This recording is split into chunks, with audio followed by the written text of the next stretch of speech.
कि हमारे श्रीनाथ जी का और महाप्रभु जगन्नाथ जी का अंतरंग मेल है तो एक ही, लेकिन माधवेंद्रपुरी दास जी श्री गोवर्धन में विराजते थे और कहते हैं तब की चर्चा है जब श्रीनाथ जी प्रकट नहीं हुए थे। सद्दू पानी की गैया जाकर के चारों थनों से दुग्ध प्रवाह करती थी जिस स्थान पर, वहां से श्रीनाथ जी प्रकट हुए। कथा हमने अनेक बार सुनाई है। लेकिन उससे पूर्व श्री गिरिराज जी की तलहटी में माधवेंद्रपुरी बाबा भजन करते थे। बहुत ध्यान से सुनिए सब लोग, इधर देखो। तब उन माधवेंद्रपुरी दास जी को एक छोटे से गोपाल जी, एक छोटे से ब्रजवासी बालक को रूप धारण करके आते और आकर के उनके सामने बैठ के दर्शन लाभ लेते। तब माधवेंद्रपुरी दास जी उनको बता दिया ठाकुर जी ने कि मैं ही परमात्मा हूं, मैं भगवान हूं, यहां लाला बन करके आनंद कर रहा हूं। तब एक दिन माधवेंद्रपुरी दास जी ने पूछा कि आपके श्याम वर्ण अंग पर हमें कभी कभी ऐसा अनुभव होता है कि अत्यंत प्रश्वेत, बहुत पसीना आपको आता है और कोई कोई आपके अंग में जैसे छोटे छोटे छोटे छोटे कुछ ऐसे चिन्ह दिखाई देते हैं, ऐसा लगता है कि आप श्रमित हो गए हो। तो श्रीनाथ जी बोले, मैं आ गिरिराज पर्वत में विराजूं भीतर, दोपहरिया में बहुत जोर से धूप पड़े और वह धूप के कारण मुझको बहुत जोर से गर्मी लगे, मेरे सर्वांगीण अंग में बड़ी उष्णता है जाए, कहीं कहीं छाले पड़ जाएं, मैं जोर से जल जाऊं। वैसे तो मुझको दूध को अभिषेक किया जाए, मुझको दूध पिवायो जाए, मुझको 56 भोग परवाए जाए, पंचामृत अभिषेक ते मेरो आनंद कियो जाए, पर वासे नैका देर के काजे तो सुख मिले, लेकिन फिरते ये पीड़ा हेन लग जाए। माधवेंद्रपुरी दास जी बोले, तो भगवान आज्ञा करो, आपकी ये पीड़ा हमेशा के लिए दूर कैसे होगी? बोले कि बढ़िया वारो कपूर और चंदन में घिस करके केसर मिश्रित करके जब चंदन तैयार करके मेरे श्री अंग पे लगाए हो जाएगो, तब मुझको सुख मिलेगो। तो माधवेंद्रपुरी दास जी बोले, तो मैं चंदन तैयार कर देता हूं। बोले कि ना, ऐसा वैसा चंदन नहीं, अब लगाओ तो फिर बढ़िया वारो लगाओ। तो बोले बढ़िया वारो चंदन कहां मिलेगा वो बताओ। बोले सबसे बढ़िया कपूर मिले चक्र तीर्थ में, जगन्नाथपुरी। और सबसे बढ़िया मलय चंदन, मलियागिरी चंदन भी कहां मिले? बोले जगन्नाथपुरी में। और बोले वहां मेरो एक स्वरूप है, वह स्वरूप को रोज चंदन लागी हुए, रोज चंदन लगाए हो जाए। आप तो वहीं जाओ और वहां से चंदन लेकर के आओ और आकर के मेरे श्री अंग पे लगाओ, तब मुझको सुख मिलेगा। तब माधवेंद्रपुरी दास जी श्रीनाथ जी की आज्ञा प्राप्त करके निकले हैं नीलाचल धाम के लिए,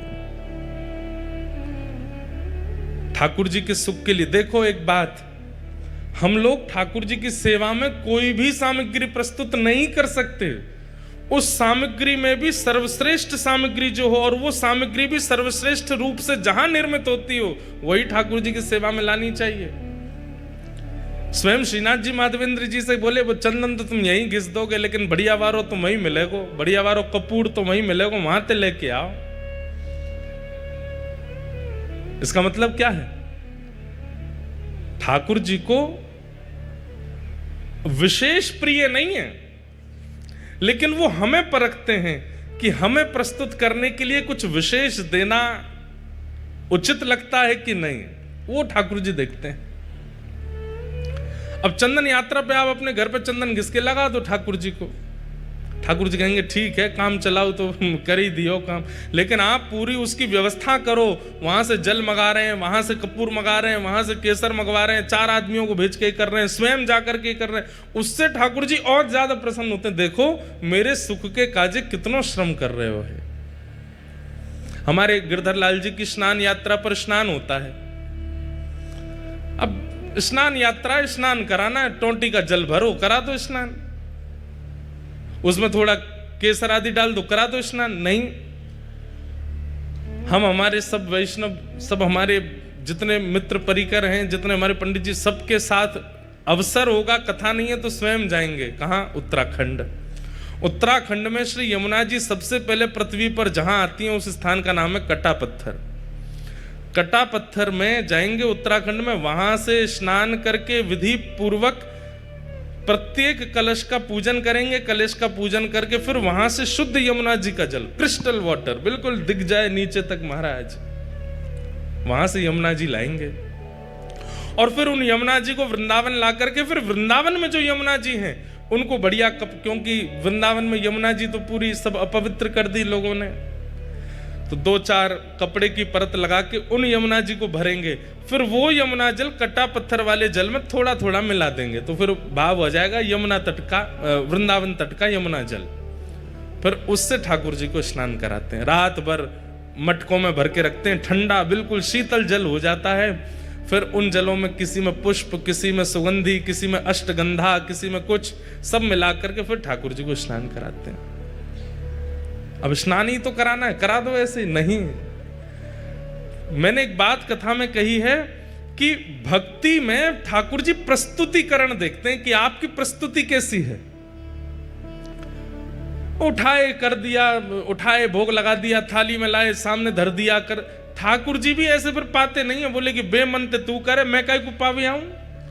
लेकिन जब ठाकुर जी देखते हैं कि बड़े प्रयास करता है, बड़ा श्रम करता है, बड़ा परिश्रम करता है, मनोबुद्धि लगन से लगता है, ठाकुर जी आते हैं स्वीकार करने। इसलिए कभी भी उत्सव कीजिए, उस उत्सव को काम चलाओ मत कीजिए, या तो करिए मत, और करो तो फिर उसमें इतना लगन से करो, इतनी विशेषता प्रकट कर दो। आप कहेंगे महाराज जी आपने जितने क्रम बताए वो तो धनवानों के हैं, धनवान ही कर सकते हैं ये सब, और जिन पर धन नहीं हो वो क्या करें। भाई कर्मा भाई कोई धनवान तो नहीं है, हमारे सद्दू पाणे कोई धनवान तो नहीं है, धन्ना जाट धनवान तो नहीं है, पर वो धनवान ना होते हुए भी ऐसी क्रिया प्रस्तुत करते हैं कि वह क्रिया में धनवान से भी ज्यादा लगन का दर्शन होता है, और ठाकुर जी आते हैं स्वीकार करने। धन्ना जाट की कथा में हम लोग सुनते हैं कि उनको सामान्य पत्थर शालिग्राम भगवान के रूप में एक संत दे गए, तो धन्ना जी रोज अपनी मां से कहते, मैया मुझे चंदन दिलवा दो, मुझे रोली दिलवा दो, मुझे इत्र दिलवा दो, ठाकुर जी की सेवा करनी है। मां मना करती, नहीं दिलवाती। तो फिर धन्ना जी ने क्या किया, बाहर गए और रोली जैसे दिखने वाले पत्थर लेकर के आए, उनको बढ़िया घिसते हैं, और घिसते घिसते लाल रोली बन जाती है। फिर ठाकुर जी के सामने जाके भावना कर देते हैं, ठाकुर जी मुझ पर धन तो इतना नहीं है कि मैं रोली लाऊं, चंदन लाऊं, इसलिए ये रोली जैसा ही रंग है इसका, आप इसको स्वीकार करो। और प्रेम से लेकर के जब पधराते, ठाकुर जी प्रसन्न होते हैं उनके भाव से। भावना में तो व्यस्त है ना, भले ही धन का व्यय ना करता हो। तो माधवेंद्रपुरी दास जी को श्रीनाथ जी ने आज्ञा की कि आप जगन्नाथपुरी जाओ, वहां से कपूर चंदन लेकर के आओ, वो घिस करके लगाओगे तब मुझे सुख मिलेगा। माधवेंद्रपुरी दास जी निकल पड़े, चलते चलते बालासुर पहुंचे, वहीं पर खीर चोरा गोपीनाथ, इनका पहले नाम केवल गोपीनाथ ही था, खीर चोरा तो माधवेंद्रपुरी दास जी के आने के बाद पड़ गया, पहले इनका नाम केवल, और खीर भी नहीं, उनको बोलते क्षीर चोरा। दूध को क्षीर कहा जाता है, इसलिए भगवान किस में विराजते हैं, क्षीर सागर। तो खीर चोरा तो हम उत्तर भारतीय कहने लग गए हैं, लेकिन वास्तव में वहां पर अधोटे दूध का भोग लगता है ठाकुर जी को, और उसमें थोड़ी बहुत कुछ सामग्री मिलाई जाती है, इसलिए वो क्षीर चोरा गोपीनाथ। पहले उनका नाम केवल गोपीनाथ ही था, वो क्षीर चोरा। तो और ये गोपीनाथ जी बालासुर में जो विराजमान, जिसको अवसर मिले, समय मिले, 3-4 घंटे का रास्ता होगा शायद यहां से, हुआ ना वहां दर्शन करे आना। हमने आज तक दर्शन नहीं किए, पर हमने क्षीर चोरा गोपीनाथ जी कथा खूब सुनाई है, चित्र में दर्शन किए हैं, वहां का प्रसाद भी पाया है, पर दर्शन का अवसर अभी तक नहीं मिला। ये गोपीनाथ जी, क्षीर चोरा गोपीनाथ, ये गोपीनाथ जी सामान्य नहीं है, ये गोपीनाथ जी का स्वरूप स्वयं श्री राम जी के द्वारा निर्मित किया गया है। ये क्षीर चोरा गोपीनाथ कैसे? जब प्रभु श्री राम वनवास कर रहे थे तो कभी कभी लक्ष्मण जी को ज्ञान उपदेश करते थे, सीता जी से बैठ करके कुछ मधुर चर्चाएं करते थे। तो सीता जी बीच बीच में कभी कभी राम जी से बोलती, सब लोग इधर देखो, ध्यान से सुनो।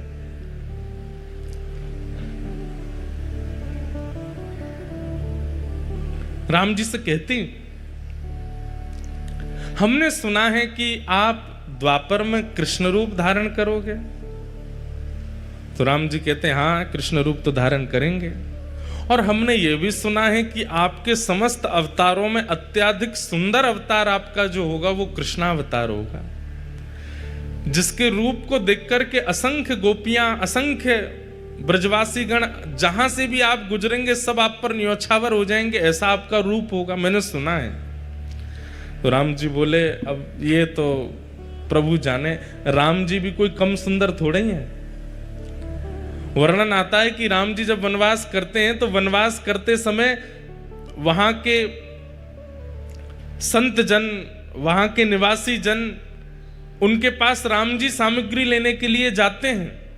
वैसे तो सामग्री सब प्रस्तुत राम जी के पास हो जाती है, लेकिन कभी कभी सामग्री प्रस्तुत नहीं होती तो राम जी जाते हैं और जाकर के कहते हैं कि हमें प्रसाद सिद्ध करना है, आदि हमें ये सामग्री दे दो। तो सूखी सामग्री, पक्की सामग्री, जो भी सामग्री देते हैं। अब उस काल में कोई बड़े बड़े व्यापारी तो होते नहीं थे, सब लोग सामग्री व्यय करते थे, उसका जो धन मिलता था उससे घर चलता था। अब राम जी जब, वो तो वनवासी हैं, उन पर धन तो होता नहीं था, तो सब सामग्री लेते थे। तो सामग्री लेने वाले, अब देने वाले को क्या दें? राम जी के पास कोई मुद्राएं तो है नहीं, तो कहते हैं कि राम जी प्रेम से मुस्कुरा जाते हैं, और जैसे ही राम जी प्रसन्न मुद्रा में मुस्कुराते हैं तो जो सामग्री देने वाले होते हैं वो कहते हैं कि हमको दक्षिणा मिल गई, आप तो सामग्री ले जाओ, आप तो बस मुस्कुरा दिया करो। आप खुश हो जाते हैं, आप हंस जाते हैं, आप थोड़े प्रसन्न मुद्रा में हमको देख लेते हैं, हमको लगता है कि हमें सर्वस्व मिल गया। तो राम जी भी कोई कम सुंदर तो नहीं है, एक ही रूप हैं दोनों, लेकिन कृष्ण थोड़े चंचल ज्यादा है ना, इसलिए उनकी रूप माधुरी अद्भुत है। तो सीता जी बोली, द्वापर में आप कृष्णावतार धारण करेंगे और हमने सुना है कि वो कृष्ण स्वरूप बड़ा सुंदर होगा। राम जी बोले, अब कोई कम सुंदर है हम? बोले नहीं, सुंदर तो आप अभी भी बहुत हो, पर हमें लगता है कि अभी आप इतने सुंदर हो तो कृष्णावतार में और सुंदर, इससे सुंदर और क्या होगा? आप हमें दर्शन करा दीजिए ना। तो राम जी बोले, ठीक है, समय मिलेगा तो मैं दर्शन कराऊंगा। तो फिर राम जी नित्य जाते, एक गुफा में एक शिला है, और उस शिला को अपने बाण से ही ठाकुर जी छेद छेद करके अपने द्वापर में प्रकट होने वाले रूप का निर्माण कर रहे हैं, स्वयं राम जी। आहा, कोई मूर्तिकार ठाकुर जी का रूप बनाता है समझ में आती है, पर स्वयं ठाकुर जी ही अपनी मूर्ति बना रहे हैं, ये कितनी अद्भुतता है। हमारे चित्र बना के कितने सारे बालक लाते हैं, पर अपना चित्र बनाने की कभी मन में सोची भी नहीं। और कोई व्यक्ति अपना चित्र क्यों बनाएगा? लेकिन यहां श्री राघव जी अपना चित्र बना रहे हैं। ऐसे नेत्र हैं, ऐसे कान हैं, ऐसी नासिका है, ऐसे अधर हैं, जैसे हैं बिल्कुल वैसे बना रहे हैं, ऐसी ठोड़ी है, और बड़ी लगन के साथ अपने सर्वांगीण रूप को निर्माण कर रहे हैं, जो अभी प्रकट हुआ ही नहीं है, द्वापर में होगा। उस रूप को त्रेता में प्रकट कर रहे हैं राघव जी। किस लिए? सीता जी को दर्शन कराना है। और नित्य शाम तक निर्माण करते और फिर घास फूस से ढक करके राम जी चले जाते। सीता जी प्रश्न करके खुद ही भूल गई कि उन्होंने दर्शन की अभिलाषा की है, और वो ये सोचने लगी कि राम जी दोपहर में गायब होते हैं, रात्रि में आते हैं, जाते कहां हैं, और ये पूरा दिन करते क्या हैं। एक दिन सीता जी के मन में आई कि मैं चुप के देखूंगी ये कहां जाते हैं। पीछे पीछे जाकर के देखा तो एक विशेष गुफा में जाते हैं और शाम तक वहीं रहते हैं, फिर आते हैं। तो जैसे एक दिन राम जी सुबह स्नान ध्यान और अपने संध्या वंदन के लिए नदी तट पर गए तो सीता जी पहुंच गई उस गुफा में। बोले देखूं तो सही क्या है। भीतर जाके देखा तो कुछ नहीं दिखा, एक तरफ घास फूस रखी थी। सीता जी सब जगह खोज खोज के देखी तो घास जैसे ही हटाई आहा, श्री गोपीनाथ जी ऐसे विराज रहे थे, त्रिभंग लली श्याम सुंदर। राम जी तो सदैव ऐसे रहते हैं, सीधे खड़े रहते हैं, एक हाथ में धनुष, एक हाथ में बाण और एक हाथ में धनुष, दूसरे हाथ से आशीष, यही मुद्रा रहती है राम जी की। लेकिन आज वही राघव जी जिनको सदा ऐसे देखा है, आज वही राम जी मानो ऐसे दोनों भुजा करके और वंशी धारण करके, और बिल्कुल कमर भी टेढ़ी है, मुख भी टेढ़ा है, पाम भी ऐसे, रूप देख करके सीता जी तो मोहित हो गए। बार बार मन में इच्छा होने लगी कि आलिंगन कर लूं मैं इनका, इतने सुंदर। मन में ऐसी भावना आने लगी कि ये यहां पर घास फूस में ढके बैठे हैं, इन्होंने पता नहीं भोजन भी किया होगा कि नहीं, इन्होंने जल भी पान किया होगा कि नहीं। सीता जी तुरंत दौड़ करके गई, पत्तों के दोना बनाए और उन दोनों में कुछ फल अमनिया करके, एक पात्र में जल लेकर के, कुछ पुष्पों के हार बना करके और सुंदर सब सामग्री लेकर के आई। आकर के श्री गोपीनाथ जी को तिलक किया, सुंदर पत्रावली का श्रृंगार कर दिया, गले में माला पहना दी, सर्वांगीण अंग में चंदन अर्पित करने के बाद में भोग पधरा दिया और भोग पधराने के बाद में आरती कर दी। इतने में समय हो गया राम जी के आने का। राम जी जैसे ही आए, आकर के देखा कि यहां तो सीता जी नाच रही हैं मगन होकर के गोपीनाथ जी के आगे। राम जी बोले, देवी ये आपने क्या कर दिया? अरे ये देखो कितने सुंदर हैं, हमें तो आपने सारे तीर्थों में सब स्थान देवताओं के दर्शन कराए, इन देवता का दर्शन क्यों नहीं कराया हमको? ये बेचारे घास फूस में ढके रखे थे, हमने इनका भोग लगा दिया, माला पहना दी, चंदन पधरा दिया। राम जी बोले, देवी ये कोई स्थान देवता नहीं थे, तो आपने हमसे जिज्ञासा की थी कि द्वापर के रूप का दर्शन कराओ, तो मैं अपने हाथ से ही अपना रूप बना रहा था, ये मेरे द्वापर का स्वरूप है। सीता जी बोली, ये आपके द्वापर का स्वरूप है? बोले जी यही श्री कृष्ण है। सीता जी तो भाव विह्वल हो गए, बोले कि आप वचन दीजिए। बोले क्या? आप अकेले नहीं आएंगे द्वापर में, द्वापर में एक रूप से तो मैं लक्ष्मी ही आपकी परांबा जगदंबा रुक्मणी बनकर के आऊंगी, पर इस रूप का आस्वादन करने के लिए आपको मुझे पूर्व में भी बुलाना पड़ेगा। उसमें मैं केवल आपको देखूंगी, आपका प्रेम स्वीकार करूंगी, आपको देखकर के नृत्य करूंगी, आपको देखकर बस मेरी एक ही क्रिया होगी, ना भोजन करना, ना जलपान करना, ना शयन करना, केवल आपको देखना। तब राम जी बोले, ठीक है, आप ही साक्षात किशोरी जी के रूप में प्रकट हो जाना, श्री राधा रानी बनकर के आ जाना और मेरे रूप लावण्य का खूब सुख लेना। लेकिन देवी तुमने इनका तिलक क्यों कर दिया, इनको माला क्यों पहना दी, इनको? बोले क्यों? अभी ये पूरे बने नहीं है, अभी मुझे और निर्माण करना है, अभी ये पूर्ण रूप से सिद्ध नहीं हुए, अभी थोड़ी बहुत। तो सीता जी बोली ये इतने सुंदर हमारे प्राण हरण कर रहे हैं, इससे भी अधिक आपको इनको बनाना है तो इनको अधूरा ही रहने दो, फिर तो हम इससे अधिक जो विशेष रूप है वो तो द्वापर में ही देखूंगी मैं, क्योंकि इनको देख करके जब मेरा मन इतना आनंदित हो रहा है तो फिर पूर्ण रूप कैसा होगा? वही श्री राघव जी के द्वारा निर्मित शिला पर जो ठाकुर जी का स्वरूप है, वही बालास्वर में श्री गोपीनाथ जी के रूप में विराजमान है, जिन्हें क्षीर चोरा गोपीनाथ कहते हैं। पर वो क्षीर चोरा कब बने? जब माधवेंद्रपुरी दास व्रजमंडल से आ रहे हैं जगन्नाथपुरी चंदन लेने के लिए। बीच में जैसे ही गोपीनाथ जी का मंदिर पड़ा, माधवेंद्रपुरी दास जी पहुंच गए, जाकर के आहा भुजा उठा करके नृत्य कर रहे हैं, नृत्य कर करके गा रहे हैं, गोपीनाथ जी का दर्शन करके आनंदित हो रहे हैं। नित्य 11-12 सकोरों में, मिट्टी के पात्रों में ठाकुर जी को क्षीर का भोग लगाया जाता है और वही भोग सारे दर्शनार्थियों को बांटा जाता है। लेकिन माधवेंद्र जी अकिंचन दूर खड़े थे, सब में बट गया, लेकिन माधवेंद्र जी को नहीं प्राप्त हो पाया। आप 3-4 दिन से भूखे प्यासे और थे, और आपका एक स्वभाव और था माधवेंद्र संतों के भी अपने अपने स्वभाव होते हैं। जैसे कई संतों का नियम होता है, हमारे वृंदावन में आज भी हैं, जो भिक्षा याटन करते हैं, जो मधुकरी मांगने के लिए जाते हैं, उनका समय है, वो इतनी देर ही आपके द्वार पर रहेंगे, ना तो आपको बुलाएंगे ना डोरबेल बजाएंगे, बस आपके द्वार पर खड़े होकर मंजीरा लेकर के कीर्तन करेंगे। आपने सुन लिया तो दौड़ के जाओ और जो भी मधुकरी है ला करके उनको दे दो। यूं नहीं कि बैल पे बैल बजाए जा रहे हैं, गेट खटखटा रहे हैं, अरे जल्दी लाओ भिक्षा लेकर के आओ हमको दे दो। ब्रज में ऐसे संत नहीं रहते। ब्रज में क्या है, मंजीरा लेकर के जाएंगे, आपके द्वार पर खड़े होकर के हरे कृष्ण हरे राम या राधे कृष्ण राधे श्याम, जो कीर्तन प्रिय लगेगा वो कीर्तन करेंगे। उसका भी उनका समय बंधा हुआ है, 3 मिनट 4 मिनट 5 मिनट, उतनी देर ही कीर्तन करेंगे। उतनी देर में आपने कुछ दे दिया तो ठीक, नहीं तो भूखे ही चले जाएंगे और जाकर के भूखे ही सो जाएंगे, मांगेंगे नहीं।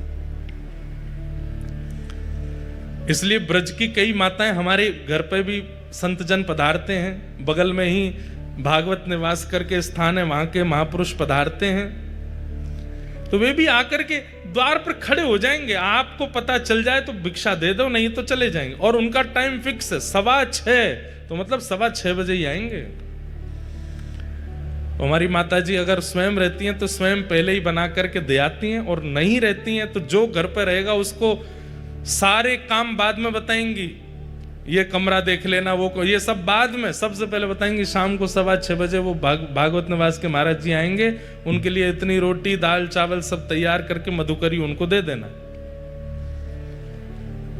और कई बार हमने देखा कि जब घर लौट के जाते हैं, पूज्य पिताजी भी अनुभव करते हैं, तो माता जी सबसे पहले पूछेंगी बाबा आए शाम को मधुकरी दई, और वो सामने जो घर पे रुके वो अगर के अरे मैया कल तो हम लेट हो गए, बाबा चले गए, तो माँ इतनी उदास हो जाती है कि बेचारे बाबा कल मधुकरी नहीं पाए होंगे। ऐसे मधुकरी पाकर के हमारे व्रज में संत रहते हैं।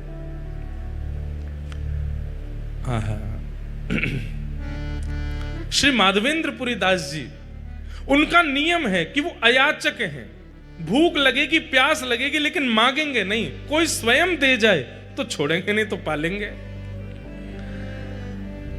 और वही माधवेंद्रपुरी दास जी भूखे तो थे लेकिन गोपीनाथ जी का दर्शन करके नृत्य कर रहे थे, पुजारी जी सबको बांट रहे थे, लेकिन माधवेंद्रपुरी दास जी पीछे खड़े तब तक पहुंचे तो सारा भोग बट गया, उनको नहीं मिला। प्रणाम करके दंडवत करके नृत्य करते हुए दूर बाहर जाकर के एक वृक्ष के नीचे माधवेंद्रपुरी दास जी बैठ गए। बंधुओं, हम लोगों से अपराध गलती हो जाती है, पर ठाकुर जी सब याद रखते हैं। अर्धरात्रि में ही श्री गोपीनाथ जी ने दर्शन दिए, किसको? पुजारी जी को। और पुजारी जी के स्वप्न में जाकर के बोले सुनो, बोले हाँ, आज इतने सारे रसिक जन दर्शन करने के लिए आए, सबको तुमने हमारी क्षीर प्रसादी बांट दी, पर पीछे एक ब्रजमंडल के माधवेंद्रपुरी दास जी खड़े थे, उनको तुमने कुछ नहीं दिया। तो पुजारी जी बोले जय जय, अपराध हो गया, हमसे गलती हो गई, हमको याद नहीं रहा। अब तो कल क्षीर बनेगी, रात्रि में भोग लगेगा तब दे दूंगा। अरे बावड़े, वो 5 दिन के भूखे हैं और कल और उनको भूखा रखोगे और रात्रि में जाके क्षीर को भोग दोगे, इतनी प्रतीक्षा वो कैसे करेंगे? तो प्रभु आप ही बताओ क्या करें फिर? दोपहर में राजभोग का प्रसाद दे देंगे, मंगला भोग का बोले वो सब नहीं, जो हमारे क्षीर भोग प्रसाद में सुख है वो राजभोग और मंगला में नहीं है, वही देना था उनको।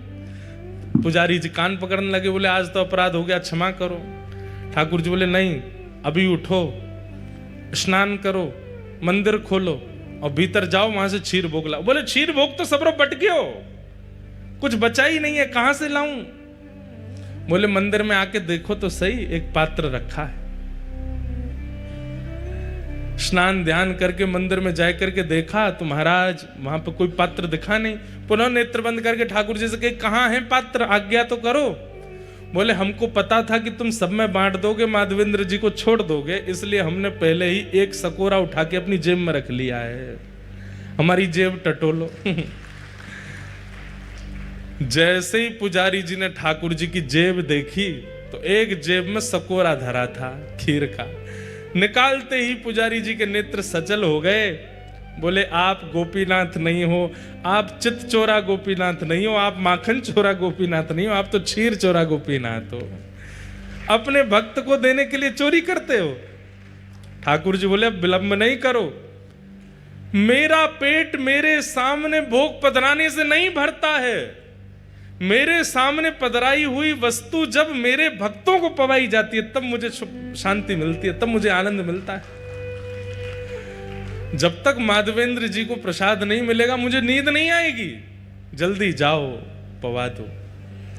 पुजारी जी दौड़े गए। रात्रि के 2-3 बजे होंगे, तब घड़ी तो नहीं थी पर अर्धरात्रि हो रही थी, और माधवेंद्र जी नेत्रों से अश्रु प्रवाह एक वृक्ष के नीचे बैठे। पुजारी जी दौड़ करके गए और जाकर के कहा, माधवेंद्रपुरी दास आप ही हैं क्या? माधवेंद्र जी बोले, आपको हमारा नाम कैसे पता? बोले, भैया किसी का परिचय सेठ कराते हैं, किसी का परिचय नगरवासी कराते हैं, पर आपका परिचय तो स्वयं श्री गोपीनाथ जी ने दिया है, स्वयं ठाकुर जी ने आपका नाम बताया है। माधवेंद्र जी बोले, वो मेरा नाम जानते हैं? बोले, जी उन्होंने ही आपका नाम बताया। और आपको खीर भोग नहीं मिला था आज? बोले, नहीं मिल पाया था, आपने सब में बांट दिया, हम तक पहुंच ही नहीं पाए। बोले, लो ठाकुर जी ने आपके लिए खीर, और पूरी वृत्तांत बताया कि ठाकुर जी ने अपनी जेब में छुपा करके रखी आपको देने के लिए। आहा, माधवेंद्रपुरी दास जी तो वहीं नृत्य करने लगे, रुदन करने लगे, अश्रुपात होने लगा नेत्रों से। हाँ गोपीनाथ, प्राण गोपीनाथ, जीवन गोपीनाथ कहकर के रोने लगे। खीर भोग पाया। और ये कथा जब प्रातःकाल होते पूरे नगर में प्रसिद्ध हुई, नगर के बाद प्रांत में प्रसिद्ध हुई और पूरे भारत में प्रसिद्धि हो गई, और ठाकुर जी का नाम बदल गया, खीर चोरा गोपीनाथ। उससे पहले त्रेता से लेकर के द्वापर तक वे केवल गोपीनाथ थे, लेकिन माधवेंद्रपुरी दास जी के आते उनका नाम क्षीर चोरा गोपीनाथ पड़ गया। बोलो क्षीर चोरा गोपीनाथ की। आहा, ऐसे प्यारे हैं प्यारे ठाकुर जी। ब्रजवासिन के मधुकरी पाम। जब मधुकरी का भाव बता रहे थे तो ये भाव मन में आ रहा था, तो मन में आया कि शायद जगन्नाथ जी कह रहे हैं कि ये भाव गाओ। वृंदावन में 3 काम प्रधान हैं, आओ मेरे साथ गाओ। किशोरी जी से प्रार्थना करो। राधिका रानी जी, वृषभानु दुलारी जी, राधिका रानी जी, वृषभानु दुलारी जी, ओ राधिका रानी जी, वृषभानु दुलारी जी, राधिका रानी जी, वृषभानु दुलारी जी। ओ सुन लो अरज हमारी हमारी, रहूं ब्रज रज को पासे पासे। भाव से गाओ, करताल बजा के गाओ। हे उपासे रहूं ब्रज रज को पासे उपासे, ब्रज रज को पासे। ओ राधिका रानी जी, वृषभानु दुलारी जी, राधिका रानी जी, वृषभानु दुलारी जी। ओ सुन लो अरज हमारी हमारी, रहूं ब्रज रज को पासे पासे, ब्रज रज को हे उपासे, रहूं ब्रज रज को पासे उपासे, ब्रज रज। बोलो वृषभानु दुलारी की।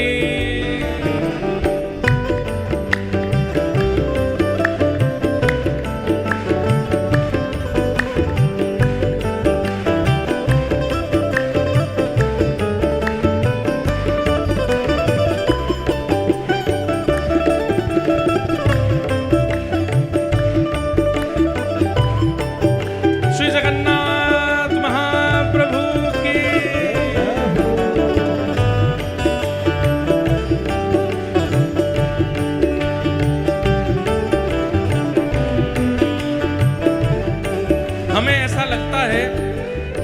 माधवेंद्रपुरी दास जी पर गोपीनाथ जी ने इतनी कृपा इसलिए की क्योंकि ये 3 क्रम जो इस पद में गाए गए हैं, ये तीनों क्रमों का पालन माधवेंद्रपुरी दास जी ने अनेक वर्षों तक किया।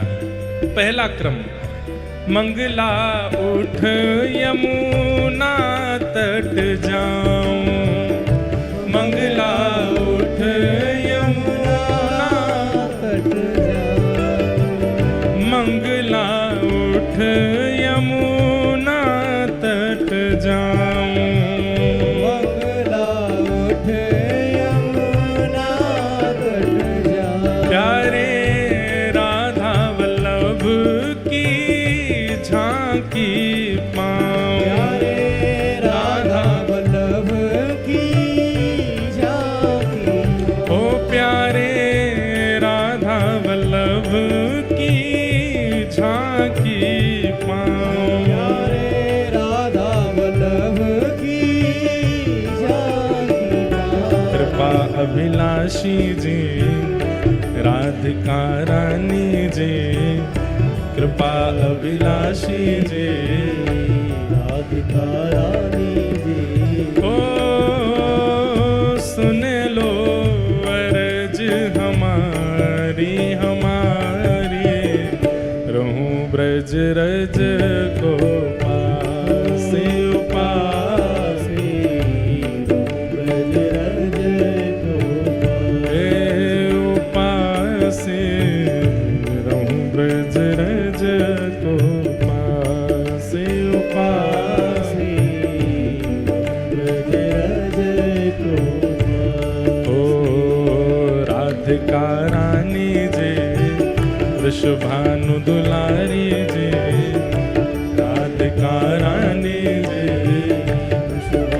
दुलारी जी, ओ कीरत सुत प्यारी जी, बरसाने वारी जी, कीरत सुत प्यारी जी, बरसाने वारी जी, ओ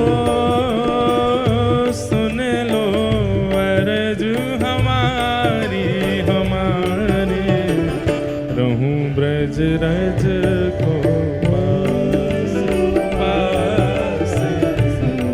ब्रज रज